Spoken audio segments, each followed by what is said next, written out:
আসসালামু আলাইকুম ওরহমতুল্লাহি ওবারাকাতু।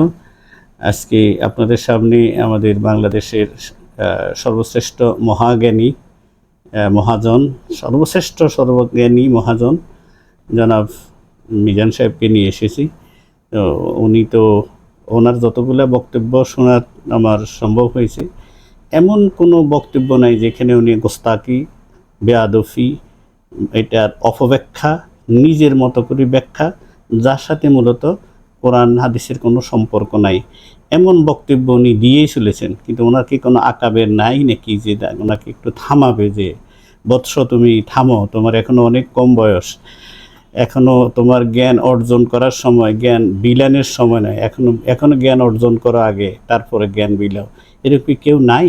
ওনার পরিবারের ভিতরে কি কেউ নাই ওনাকে একটু বলবে যে এত ভুলভাল, এত এত বিভ্রান্তি, এত অসত্য, এত মিথ্যা কথা বলি মানুষকে, যুব সমাজকে, যুবকদের উনি আইডল হয়ে গেছেন। কারণ যে কলা সিলে দেয়, এটার মধ্যে বেশি পরিমাণে মৌমাছি পড়ে, কিন্তু এটা খাওয়া যায় না। সুতরাং ওইরকম একটা অবস্থা এখন জাফাই পড়ছে যুবকরা, তাও কোন যুবকরা, একটা মতাদর্শের যুবকরা বলতে হবে। তো তারা জাফাই পড়ছে, তো তাদেরকে যদি উনি সঠিক নির্দেশনা দিতেন, তাইলে এই লোকগুলা, এই যুবকগুলার জন্য বড় উপকৃত হতো। তো ওনার বক্তব্যটা শুনেন যে বাবা আদম কি গুনাহ করেছে না ভুল করেছে, নবীরা কি গুনাহ করতে পারেন, এই আকীদা কি রাখা যাবে? এই বিষয়টা ওনারও কথা শুনেন, তারপর ইনশাল্লাহ কোরআনে পাক থেকে আপনাদের সম্মুখে এটার ব্যাখ্যা দেওয়ার চেষ্টা করব, যদি আল্লাহ পাক যদি আমাকে তৌফিক দান করেন। আপনারা ওনার কথা শুনেন। দুই নম্বরে হচ্ছে repentance. You have to be repentant for what you have committed. আপনি যা করেছেন এই কারণে অনুতপ্ত হবেন। সাইয়েদনা আদম তাই করলেন, গুনাহ স্বীকারও গেলেন, আবার অনুতপ্ত হলেন, আর পড়তে আরম্ভ করলেন। পড়েন, রব্বানা যালামনা আনফুসানা ওয়া ইল্লাম তাগফির লানা ওয়া তারহামনা লানাকুনান্না মিনাল খাসিরিন। ও আল্লাহ, আমি জুলুম করেছি, অন্যায় করেছি, অপরাধ করেছি, তুমি যদি ক্ষমা না করো, রহমত না করো, আমি তো ক্ষতিগ্রস্তদের মধ্যে শামিল হয়ে যাব। ঠিক কি না? সাথে সাথে ওনার তওবা কবুল করে নিল কে? তো আপনারা শুনলেন, আদম আলাইহিস সালাম আমাদের আদি পিতা, তিনি গুনাহ করেছেন। এই বিষয়টা কি আসলে কি বাবা আদম গুনাহ করেছেন না ভুল করেছেন, সে বিষয়টা আমরা বলবো। একটু সকলে মনোযোগ দিয়ে শোনার আহ্বান জানাচ্ছি। আসসালাতু ওয়াসসালামু আলাইকা ইয়া রাসূলুল্লাহ, আসসালাতু ওয়াসসালামু আলাইকা ইয়া হাবিবাল্লাহ, আসসালাতু ওয়াসসালামু আলাইকা ইয়া শাফিয়াল মুযনিবিন, আসসালাতু ওয়াসসালামু আলাইকা ইয়া রাহমাতুল লিল আলামিন। আল্লাহুম্মা সাল্লি আলা সাইয়্যিদিনা মুহাম্মদ ওয়া আলা আলিহি ওয়া আসহাবিহি ওয়া বারিক ওয়া সাল্লিম। আউযু বিল্লাহি মিনাশ শাইতানির রাজীম। বিসমিল্লাহির রহমানির রহিম। وَإِذْ قُلْنَا لِلْمَلَائِكَةِ اسْجُدُوا لِآدَمَ فَسَجَدُوا إِلَّا إِبْلِيسَ أَبَى وَاسْتَكْبَرَ وَكَانَ مِنَ الْكَافِرِينَ وَقُلْنَا يَا آدَمُ اسْكُنْ أَنْتَ وَزَوْجُكَ الْجَنَّةَ وَكُلَا مِنْهَا رَغَدًا حَيْثُ شِئْتُمَا وَلَا تَقْرَبَا هَٰذِهِ الشَّجَرَةَ فَتَكُونَا مِنَ الظَّالِمِينَ। আমি আপনাদের সামনে সূরা বাকারার 34 এবং 35 নম্বর আয়াত, 35 নম্বর আয়াত আপনাদের সামনে তেলাওয়াত করেছি। এখানে ঘটনাটা কি ঘটছে? মূলত আল্লাহ পাক ফেরেশতাদেরকে হুকুম করলেন, তোমরা আদমকে সেজদা করো। কখন? যখন নাফাখতু ফীহি মির রূহি, আল্লাহ পাক বলছে যখন আমি আদমকে বানাবো, ওর ভিতরে যখন আমি আমার রূহ ফুঁকে দেব, নাফাখতু ফীহি মির রূহি, তখন তোমরা তাকে সেজদা করবে।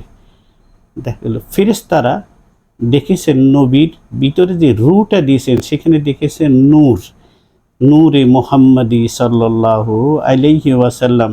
ফেরেশতারা দেখেছে নূর, আর ইবলিস দেখেছেন, ইবলিস ছিল তখন সে জিন জাতির, সে ফেরেশতা জাতির নয়, সে নূর জিন জাতির, কিন্তু ফেরেশতাদের ওস্তাদ ছিলেন। সে অনেক বড় জ্ঞানী, অনেক বড় আবেদ, অনেক বড়, পৃথিবী আসমান জমিনে এমন কোনো জায়গা নাই যেখানে ইবলিসের সেজদা নাই।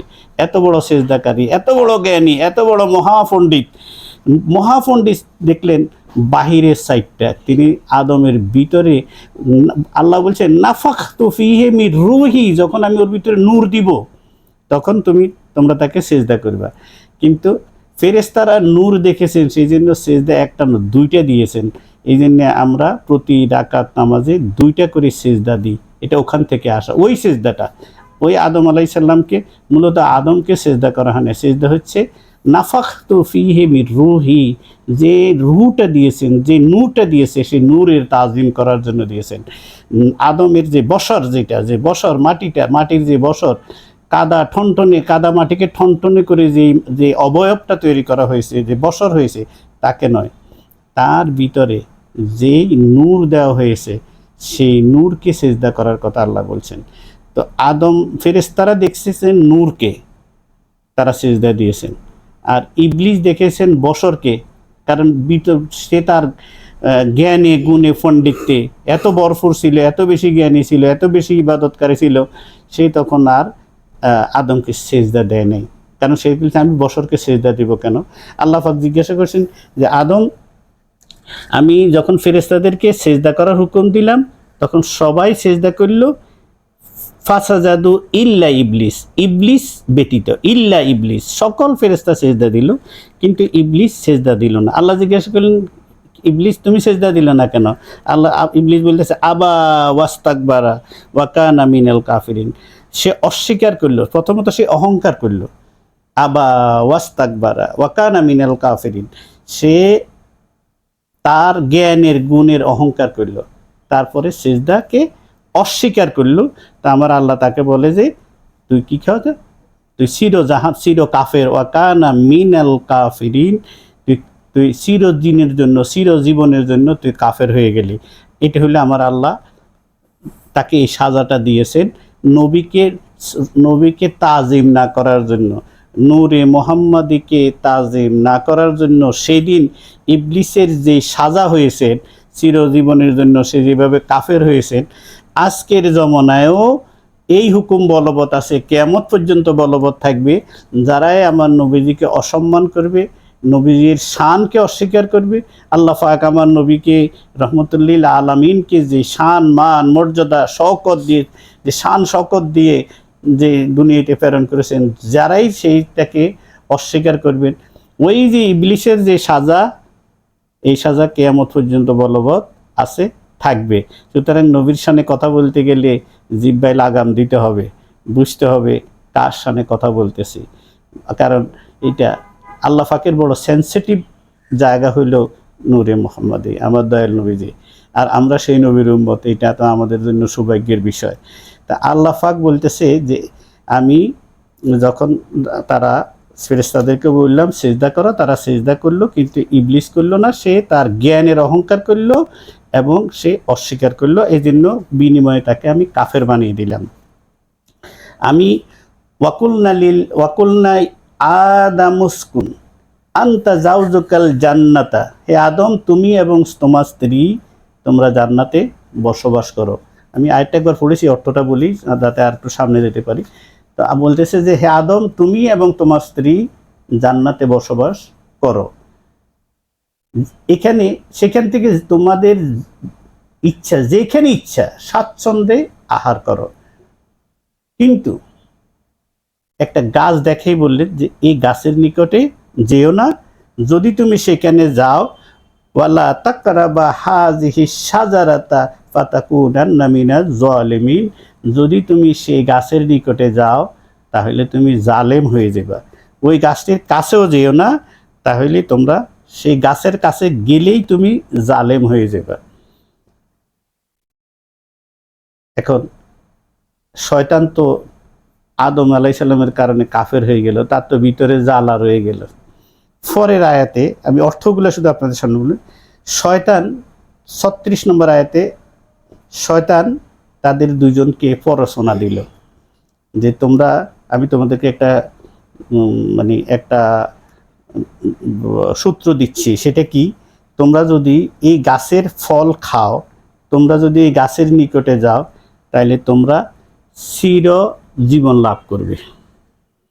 তোমরা কখনোই এখান থেকে আর বের হবে না। উদ্দেশ্য কিন্তু সে ভালো বলছে, শয়তানরা কিন্তু বলার সময় ভালো কথাই বলে, কিন্তু আপনাকে বুঝতে হবে যে শয়তান ভালো বললে ওর পিছনে কিন্তু তার খারাপ উদ্দেশ্য থাকে। কথা কিন্তু ভালো বলছে যে তোমরা যদি এই গাছের কাছে যাও, গাছের ফল খাও, তাইলে তোমরা কিন্তু কি হয়ে যাবে, তোমরা এখান থেকে আর বের হতে হবে না, তোমরা আর তোমাদের যে হায়াত আছে তোমরা চিরস্থায়ী হয়ে যাবে। তো কথা ভালো, এই কথাটা বলি ওনাদেরকে ফুসলাইলেন। তো ওনাদের কথায়, শয়তানের কথায় ওনারা ওই বৃক্ষের নিকটে ওনারা প্রলুব্ধ হয়ে গেলেন। ওনারা সেখানে গাছের নিকটে গেলেন। গাছের নিকটে যখন গেলেন তখন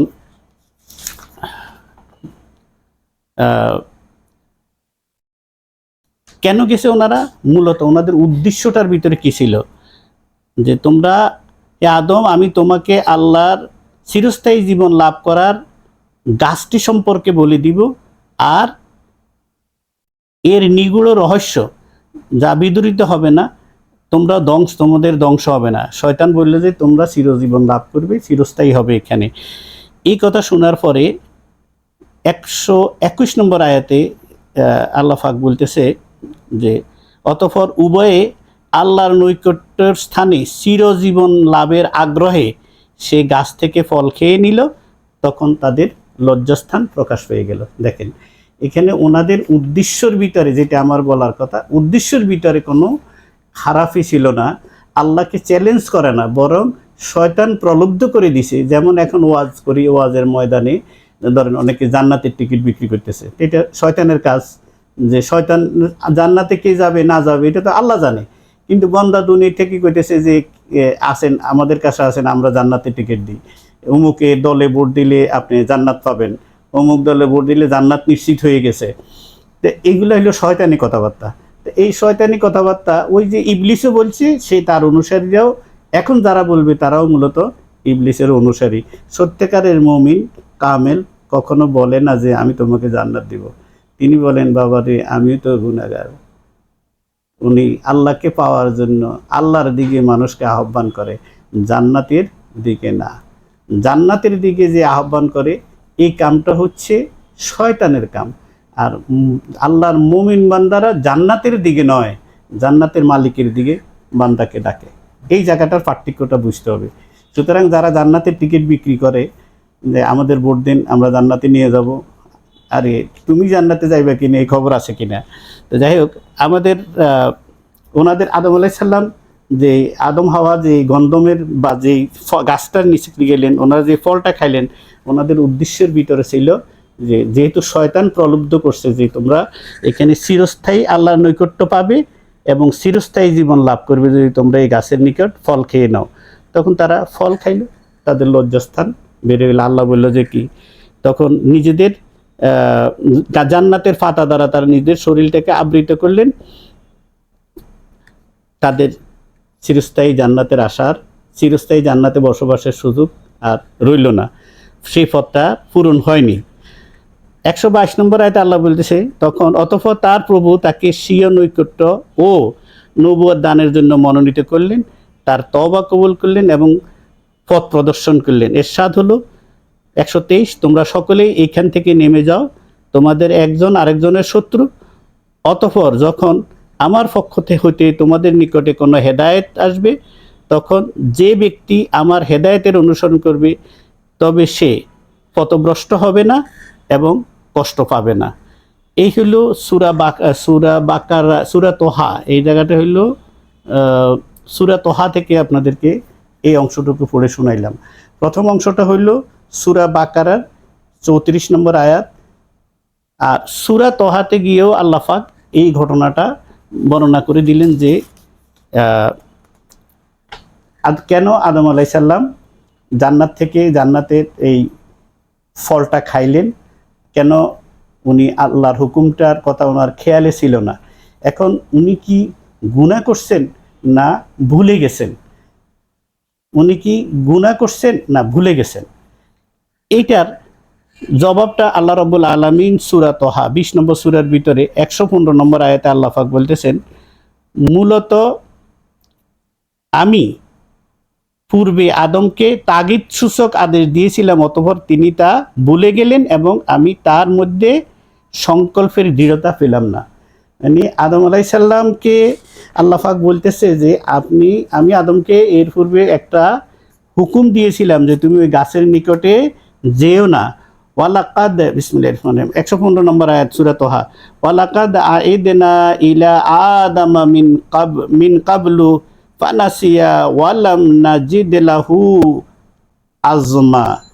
আল্লাহ পাক বলতেছে যে আমি আদমকে এর পূর্বে আদমকে আমি তাগিদ সূচক একটা আদেশ দিয়েছিলাম যে তুমি ওই জান্নাতে থাকো, যেখানে খুশি যাও, যা খুশি খাও, কিন্তু ওই গাছের নিকটে যেও না।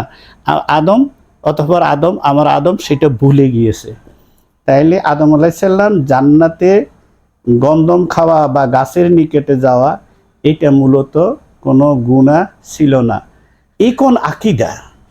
নবীরা হচ্ছে মাসুম, কোনো নবী গুনাহগার ছিলেন না এবং গুনার ইচ্ছাও ওনাদের থেকে প্রকাশ পাবে না। কেননা ওনারা মাসুম, ওনারা আল্লাহর প্রতিনিধিত্ব করেন।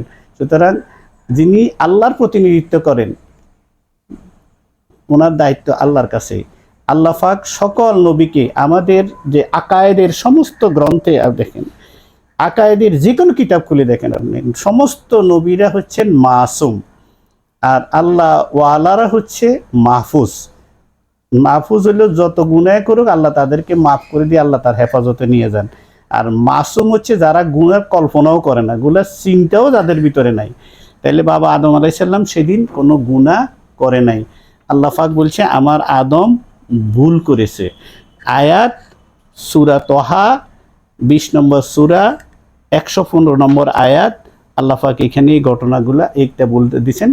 আর 120 থেকে সূরা তহার 120, 121, 122, 123 এই চারটা সূরার ভিতরে 20 থেকে 23, 120, 21, 22, 23 এই চারটা আয়াতের ভিতরে আদম আলাইহিস সালাম যে কিভাবে শয়তান আদম আলাইহিস সালামকে শয়তান কিভাবে কুমন্ত্রণা দিল, মন্ত্রণাটা খারাপ উদ্দেশ্য ছিল না, যেভাবে আজকের শয়তানরা দিয়ে যাচ্ছে, ইবলিসরা যেভাবে দিয়ে যাচ্ছে, মানুষকে বিভিন্ন জান্নাতের লোভ দেখাইতেছে, যে মানুষকে ইসলামী হুকুমতের লোভ দেখাইতেছে, নিজের ভিতরেই ইসলাম নাই তো, এবং ইসলাম কি জিনিস সেটাই জানে না। ইসলামে জঙ্গিবাদ নাই, ইসলামে লাশ কবর থেকে উঠাইয়া ফোড়ার বিধান নাই, ইসলামে তার আরেক ভাইকে অন্যায়ভাবে একটা থাপ্পড় নয় একটা কথা বলারও অধিকার নাই। আমরা সেই ইসলাম। কোন Islam? Islam is a peace of religion, এক শান্তির ধর্ম, it's a code of life, একটা পূর্ণাঙ্গ জীবন ব্যবস্থা। তো আমাদেরকে সেইখান থেকে আমাদেরকে জঙ্গিবাদের দিকে নিয়ে যাওয়া হচ্ছে। আজকে সেই রকম ওই ইবলিসের গোষ্ঠীরাই সেখানে, ইবলিস যা করেছে তার বংশধররা, তার ওয়ারিসরা এটা করে যাচ্ছে। তাহলে আমরা এই পর্যন্ত যতটুকু বুঝলাম সেটা হচ্ছে আল্লাহ রাব্বুল আলামিন সূরা বাকারার 35 নম্বর আয়াতের মধ্যে আদম এবং আদম আলাইহিস সালামের স্ত্রী আমাদের মা হাওয়াকে জান্নাতের ভিতরে থাকার জন্য বলছেন যে তোমরা জান্নাতের যে কোনো জায়গায় থাকো এবং যে কোনো জায়গায় ভ্রমণ করো, কিন্তু যে যা মন চায় খাও, আহার করো, কিন্তু ওই গাছটার নিচে যেও না, যদি যাও তাহলে তোমরা জালিমদের অন্তর্ভুক্ত হয়ে যাবে। এটা সূরা বাকারার 35 নম্বর আয়াতে আমি আপনাদেরকে বলেছিলাম, আমি সামারি করতেছি। সেম এরকম আরেকটা আয়াতে আল্লাহ রাব্বুল আলামিন সূরা আরাফ 7 নম্বর সূরা 19 নম্বর আয়াতেও আল্লাহ পাক একই কথা বলছেন, হে আদম তুমি এবং তোমার স্ত্রী জান্নাতে বসবাস করো, অতঃপর তোমরা সেখান থেকে যেথা ইচ্ছা আহার করো, যাহা ইচ্ছা আহার করো, কিন্তু ওই গাছের নিকটে যেও না। এটা ছিল আল্লাহর হুকুম। কিন্তু যেহেতু শয়তান ওনাদেরকে, যেটা আমরা সূরা তহার 115 নম্বর আয়াতের ভিতরে আমরা যেটা দেখলাম যে আদমকে যে তাগিদ দিয়েছিলেন আদম আলাইহিস সালাম সেটা ভুলে গেলেন, সেটা তিনি ভুল করেছিলেন, ভুলে গেছেন। মূলত তিনি গুনাহ করেন নাই। কেন? আদম ওনাকে ইবলিস শয়তান ওনাকে জান্নাতে চিরস্থায়ী জীবনের লোভ দেখিয়েছেন বলে উনি ওই আশায় গেছেন। যে যদি আমি এই ফলটা খাই তাইলে আমি এখানে চিরস্থায়ীভাবে থাকতে পারবো। মূলত এটা গুনার জান্নাত গুনাহ করার কোনো জায়গা নয়। জান্নাত অতি পবিত্র একটা জায়গা। জান্নাতে গুনার কোনো উপকরণ নাই। জান্নাতে যদি গুনার কোনো উপকরণ জান্নাতে থাকে তাহলে তো সেটা জান্নাত হইল না, তাইলে তো সেটা অপবিত্র জায়গা হয়ে গেল। সুতরাং মোল্লা যখন কথা বলে তখন বুঝতে হবে যে আমি জান্নাত সম্পর্কে কথা বলতেছি। জান্নাতে ওনারা কোনো গুনাহ করেন নাই, কারণ জান্নাতে গুনাহ করার কোনো উপকরণ নাই। এবং কোন নবী আলাইহিস সালাম আদম সফিউল্লাহ থেকে আমাদের নবী পর্যন্ত সকলেই ছিলেন মাসুম। কোন নবীকে গুনাহগার বলা কুফরি। এই আকীদা যারা পোষণ করবে তারা সত্যিকারের মুসলমানদের খাতায় তাদের নাম থাকতে পারবে না।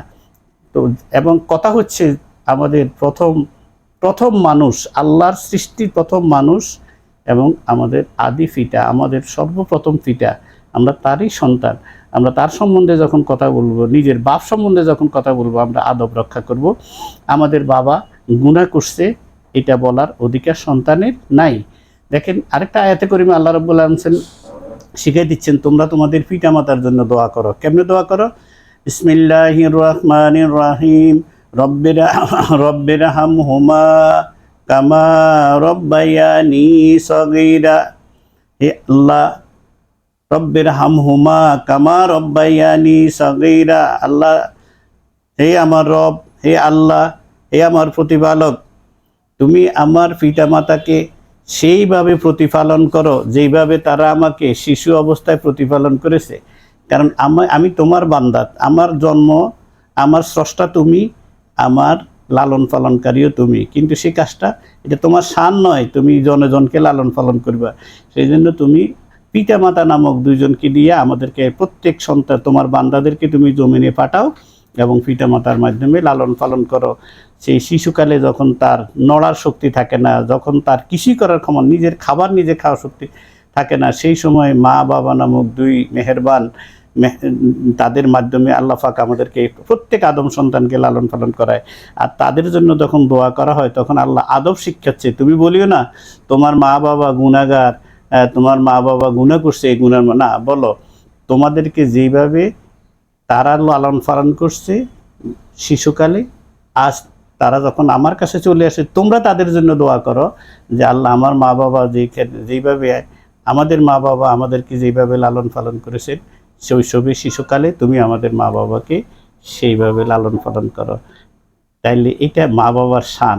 সন্তান যখন বলে মা বাবা গুনাহগার, তখন সে আর ওই মা বাবার সন্তান থাকে না, সেটা যারও সন্তান হয়ে যায়। সুতরাং এখন সকল পিতা, সকল মাতার মাতা যিনি প্রথম মাতা, প্রথম পিতা, তাদের সম্বন্ধে যখন কথা হয় তখন যখন বলে যে ওনারা গুনাহ করেছেন, তাহলে এর থেকে নাফরমান নালায়েক সন্তান আল্লাহ পাক তার কি হেদায়েত দিবে না এরকম কথাবার্তা বলার জন্য? কি কথাবার্তা হচ্ছে? কেন মানুষকে যুব সমাজকে কেন যারা জানতে চায়, এই জেনারেশন দিন সম্পর্কে জানতে চায়, বুঝতে চায়, তাদেরকে কেন আমরা গুমরাহিতে নিয়ে যাচ্ছি? কেন তাদেরকে এই কথা বলি? তখন তো তারা বলবে আদম আলাইহিস সালাম, হাওয়া আলাইহিস সালাম গুনাহ করছে, আর আমরা গুনাহ করতে অসুবিধা কি? তাইলে আমরা একটু গুনাহ করিলে এটা কি কথা হইল? আল্লাহ পাক আদব শিক্ষা দিছে, তোমার মা বাবা গুনাহ করছে, গুনাহগার ছিল, এটা বলিও না। বলো যেইভাবে আমাদেরকে লালন পালন করছে আল্লাহ, আমার মা বাবা তোমার কাছে চলে গেছে, তুমি তাদেরকে সেভাবে রাখো, সেইভাবে লালন পালন করো। আল্লাহ আদব শিক্ষাছে। সুতরাং আমাদের আদি পিতা সম্পর্কে, আমাদের মা সম্পর্কে, আমাদের সকলের মা, সকল মানব জাতির মা, মানব জাতির পিতা সম্বন্ধে যখন কথা বলবো তখন আদব অবশ্যই রক্ষা করে কথা বলতে হবে। ওনারা গুনাহ করেন নাই, আল্লাহ পাক নিজেই বলছেন আমার আদম ভুলে গিয়েছিল। তো এখন আসেন যে রব্বানা, যখন আল্লাহ জিজ্ঞাসা করলেন হে আদম, তোমাকে তো আমি নিষেধ করছি এই গাছটার কাছে যাই না, তুমি কেন গেছো? আদম আলাইহিস সালাম শয়তানের মতো কোনো কৈফিয়ত দেন, কোনো আর্গুমেন্ট করে নাই, নো আর্গুমেন্ট। তিনি শুধু সাবমিসিভ হয়ে গেলেন, তিনি সাবমিশন করলেন নিজেকে।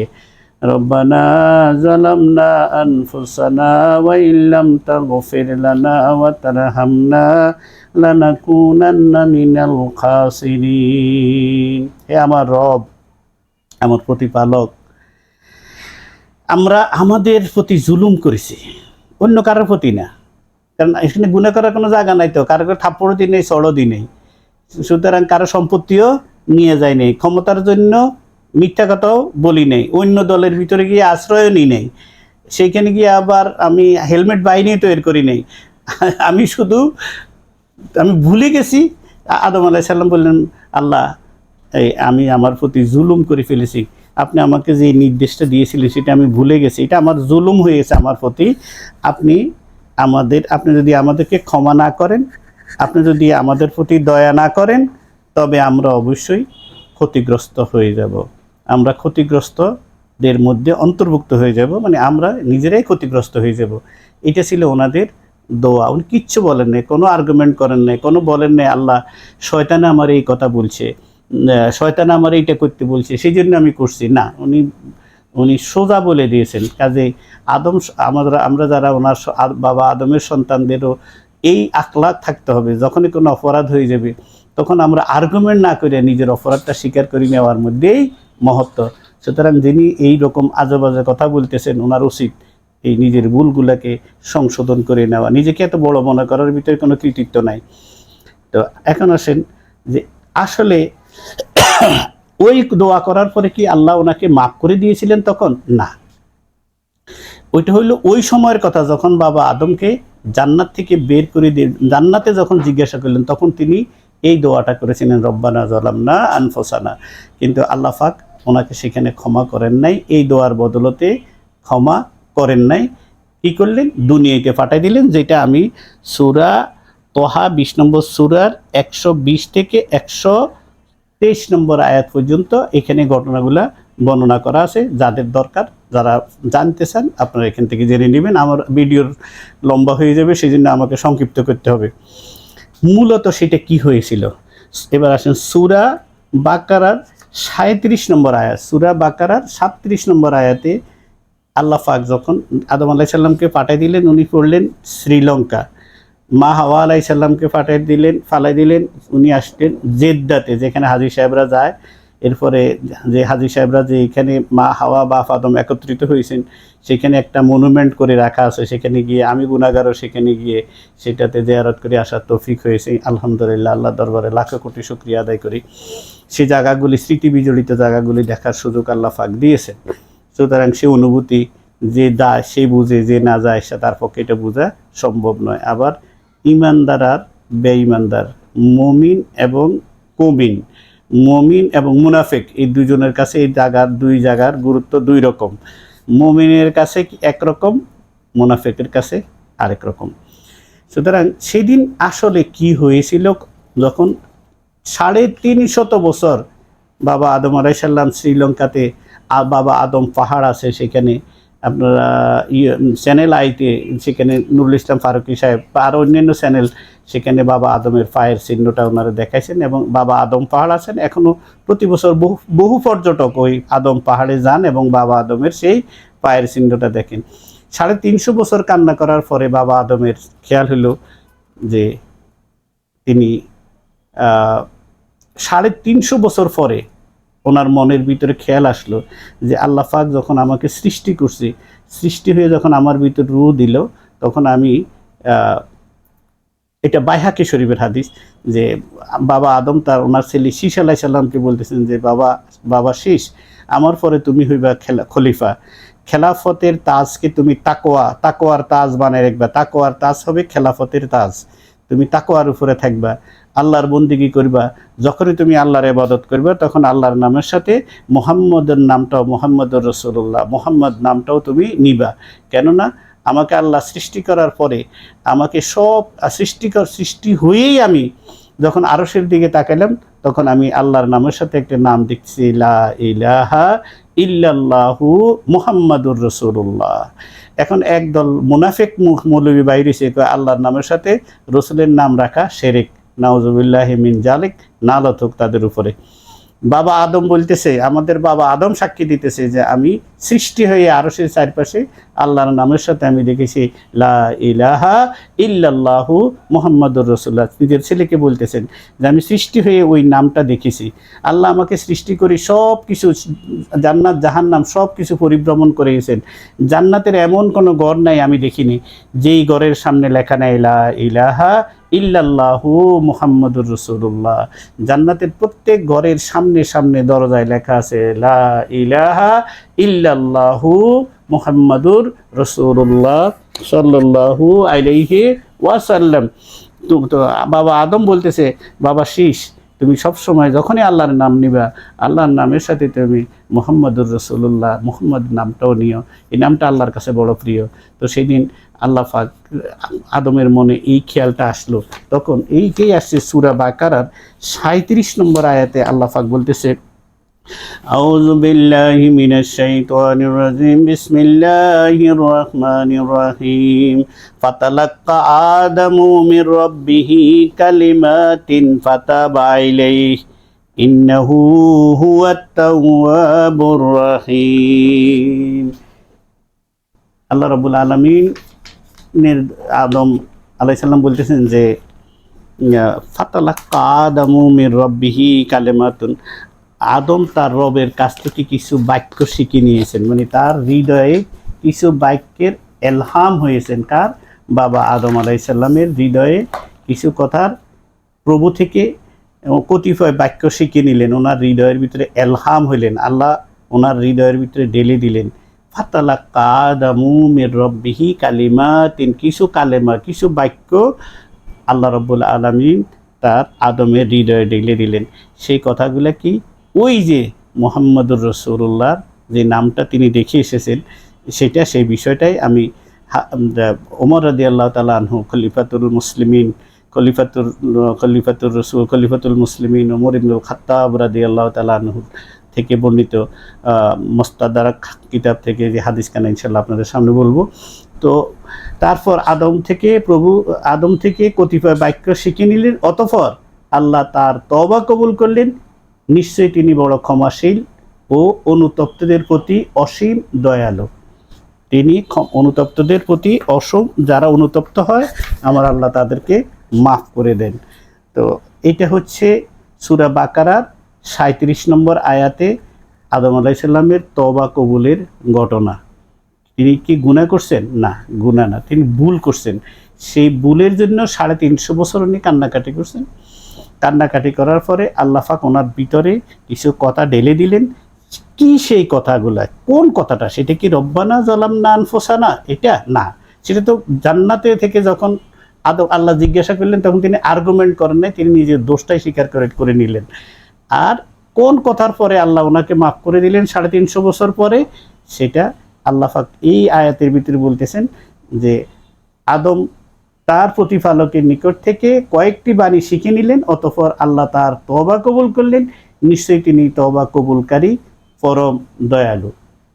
এখন এই জায়গাটা জানতে হবে কোথায় থেকে আল্লাহ তো কোন কোন বাক্য শিখিয়ে দিয়েছেন, এই কথাটা তো এই বাক্যের পরে এটার কোনো ব্যাখ্যা দেন নেই। এটা কোথায় আছে এই বিষয়ে যে এখানে হাদিস শরীফ ওমর ইবনুল খাত্তাব রাদিয়াল্লাহু তাআলা আনহা থেকে বর্ণিত। এই হাদিসখানা বর্ণনা করছেন ইমাম আল হাকিম আল নিশাপুরি, কিতাবের নাম আল মুস্তাদরাক, হাদিস নম্বর হচ্ছে 4228, 4228, কিতাবের নাম মুস্তাদরাক, হাদিস নম্বর 428। ইমাম আল হাকিম আল নিশাপুরি আল মুস্তাদরাক গ্রন্থে এই কথাটা সনদ সহকারে বিশদ এখানে উল্লেখ আছে। যারা দেখতে চান এখানে এই হাদিসখানে এখানে পরিপূর্ণভাবে দেওয়া আছে। তো এখানে এই হাদিসের ভিতরে যে এই কথাগুলো মূলত কি, সেখানে এই কথাটা কি লেখা আছে, সেখানে লেখা ছিল আল্লাহুম্মা ইন্নী আসআলুকা বিহাক্কি মুহাম্মদ সাল্লাল্লাহু আলাইহি ওয়াসাল্লাম। ওমর ইবনুল খাত্তাব রাদিয়াল্লাহু তাআলা আনহু যে রাসূল পাক সাল্লাল্লাহু আলাইহি ওয়াসাল্লাম বলেছেন যে তোমাদের পিতা, আমাদের সকলের পিতা আদম আলাইহিস সালাম কোন দোয়া পড়ার পরে, কোন বাক্য বলার পরে আল্লাহ রাব্বুল আলামিন ওনার তওবা কবুল করলেন তোমরা কি জানো? সেটা হচ্ছে তিনি তখন সেখানে বলেছেন আল্লাহুম্মা ইন্নী আসআলুকা বিহাক্কি মুহাম্মদ সাল্লাল্লাহু আলাইহি ওয়াসাল্লাম। তিনি ওই যে আরশের কথা খেয়াল হয়ে গেলেন, তখন তিনি আর আল্লাহকে বললেন, আল্লাহুম্মা ইন্নী আসআলুকা বিহাক্কি মুহাম্মদ, আল্লাহ তোমার নামের সাথে যে নামটা আমি দেখেছি নিশ্চয়ই সেটা তোমার কাছে বড় প্রিয়, তুমি সেই নামের উসিলায় আল্লাহ আমাকে মাফ করে দাও। মুহাম্মদুর রাসূলুল্লাহ সাল্লাল্লাহু আলাইহি ওয়াসাল্লামের উসিলায় তুমি আমাকে মাফ করে দাও। আমাদের আদম সন্তানদেরকে এই নামের উসিলায় আল্লাহ পাক কিয়ামত পর্যন্ত মাফ করতে থাকে, আমরা কবরে যাওয়া পর্যন্ত আমরা এই নামের উসিলায় মাফ পাবো। আবার কবরে গিয়ে নবীজিকে চিনলেই আমরা মাফ পেয়ে যাব কবরে। আবার হাসরের ময়দানে নবীজির দয়ার ডানার নিচে আশ্রয় নিতে পারলেই ফাদখুলি ফি বাদি ওয়াদখুলি জান্নাতি, আমার নবীর শান, আমার নবীর মর্যাদা, আমার নবীর মাকাম। বাবা আদম চিনলেন, কিন্তু আদম সন্তান হইয়া আমার নবীকে আমরা চিনতে পারতেছি না, আমার নবীকে আমরা রাখাল বলতেছি। আমার নবী কিছুই জানেন না, আল্লাহ জানাইলে জানে, না জানাইলে নাই। নবী মরি পঁচিগুলি মাটির সাথে মিশে গেছে। নবী দেওয়ালের ওই পাশের শব্দ শুনতে পারে না, ওই দেওয়ালের ওই পাশে কী আছে সেটাও তিনি জানেন না। নবী নিজের ঘরের খবর রাখেন না, ঘরের খবর জানেন না। এই জমিনে, এই শাহজালাল ইয়েমেনি মুজাররিদির এই জমিনে, শাহ আলী বগদাদির এই জমিনে যে দিন এসেছিল, সেই দিনকে বিকৃত করতে করতে এমন এক অবস্থায় চলে আসছে, আজ এখানে গোস্তাকে রসুলের সংখ্যাই বেশি। আজ সত্যিকারের দিন এখান থেকে যাওয়ার পথে গোস্তাকে রসুলরাই এখন মাঠ দখল করে ফেলছে। সুতরাং এই হাদিসখানা আর কে কে বলছেন? এই হাদিসখানা তকিউদ্দিন সুবকি, ইমাম তাকি আল দিন আল সুবকি, ওনাকে আমরা বাংলাদেশের লোকেরা বলি ইমাম তকিউদ্দিন সুবকি। অ্যাকচুয়ালি ওনার নাম হলো তাকি আল দিন আল সুবকি। মাওলানা জালালউদ্দিন সুয়ুতির মতো মানুষ। মাওলানা জালালউদ্দিন সুয়ুতি এই হাদিসকে সহিহ বলে বর্ণনা করেছেন। সুতরাং আমাদের কোনো ভয় নাই যে আমার নবীজির উসিলায় আল্লাহুম্মা ইন্নী আসআলুকা বিহাক্কি মুহাম্মাদিন সাল্লাল্লাহু আলাইহি ওয়াসাল্লাম, আমার নবীজির উসিলা দিয়েই বাবা আদম সেদিন ওনার এই কথা বলার পরে আল্লাহর রহমতের দরিয়ায় ঢেউ উঠে গেল। আমার আল্লাহ বাবা